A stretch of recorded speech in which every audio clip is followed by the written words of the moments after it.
गांव के कोने पर एक पुराना कनवा था, बरसों से खशक, मगर हर रात इसके अंदर से पानी टपकने जैसी आवाज आती थी।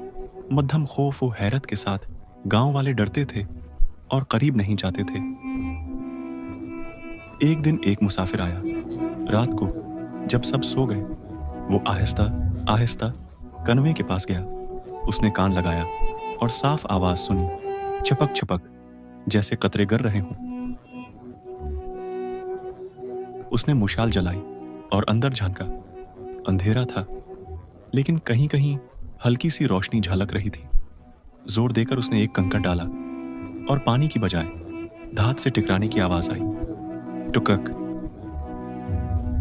अगले दिन कुछ नौजवानों ने हिम्मत की, रस्सी बांधी और नीचे उतरे।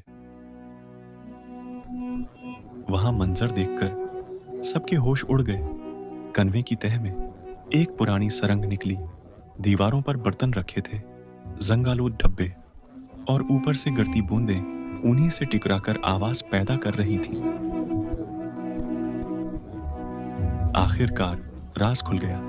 ये कनवा कभी पानी का नहीं था, बल्कि एक पुराने खजाने का खफिया गोदाम था। यूं गांव वालों ने समझा कि जिसे वो बरसों से खौफ की कहानी समझते थे, वो दरअसल एक भूला हुआ राज था।